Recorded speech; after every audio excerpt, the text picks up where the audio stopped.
pagmamahalan ni Daniel Padilla at Kyla Estrada, ang dami-dami yung pumupuri.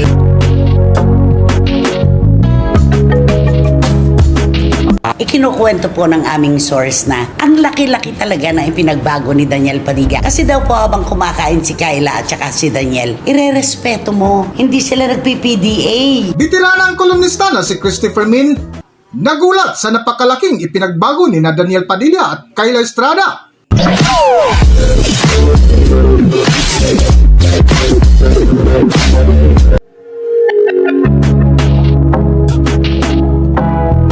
Welcome back to Philippine Celebrity Broadcast.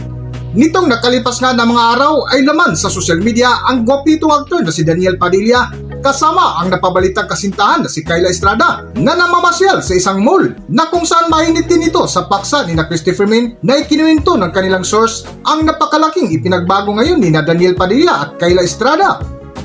Para sa buong kwento, narito ating panoorin at pakinggan ang video.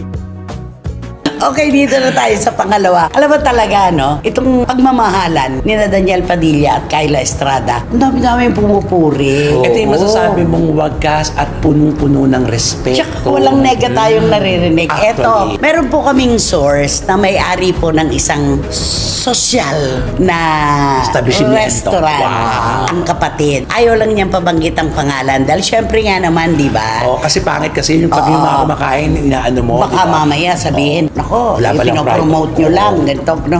Nagpupunta ngayong mga artista dyan para private, gano'n. Correct. Ikinukwento po ng aming source na ang laki-laki talaga na ipinagbago ni Daniel Padilla. Siguro dati naman nagpupunta rin si Daniel doon. Malamang Kaya kasi, naikukumpara. correct, malamang. Kasi daw po habang kumakain si Kyla at saka si Daniel, irerespeto mo. Hindi sila nagpi-PDA. Oh, yun. Ang pinakamaganda. Kasi kumain, natural, casual. Kumakain siya, nandyan siya. Walang yung mga ganun-ganun, no? Wala, Kundi, Walang kiss-kiss. Walang akbay-akbay. Ay, wala Pero daw. nagpapakita sila in public na nakaakbay si Daniel tapos nakayakap naman sa bewang si Kyla. Pero habang kumakain, seryoso daw po ang kanila mga usapan. Inaasikaso ni Kyla si Daniel at si Daniel inaasikaso ni si Kyla. Pero wala kang mararamdaman na para bang yung alam mo yung yung papansin. iigtad ka. wala. Yung parang Ganyan. hindi rin term dun eh. Adwa. Di ba? Adwa yun eh. no? Kakailang. Parang ganon. Walang ilang factor. Ang ganda. Kinukwento nila na pag may lumalapit daw po na mga sosyalan nyo na Diba? syempre po mga sosyalan nagpupunta doon. Hindi naman po sila yung ika nga Hindi eh. pang masa ito, Oo. kundi mga pribadong Ay, tao. alam nyo po, tumatayo pa raw yung dalawa. At sige po. At minsan sila pa humahawak ng camera. Ay, Di ba? Ang Yan ang mga galing. maganda. At saka nakakatuwa na yung makakarating sa'yo na, alam mo, irerespeto mo yung dalawang to. Oo, hindi mo sasabihin. Oo. Ay, no, alam mo, napaka-ano, dalawang to, hindi na lang mag-ano, di ba? Eh, yun talaga, nakita mo kung ano yung mga kilos na normal na dapat ikinikilos nila sa mga pampublikong lugar, dapat gano'n na nakikita. Pero siyempre, parang ano sila eh. Ayaw naman nila eh. Siguro makita ng ibang mga tao na siyempre, pagka mag-ano sila, sasabihin, nakita ko yung dalawa, nag-date doon.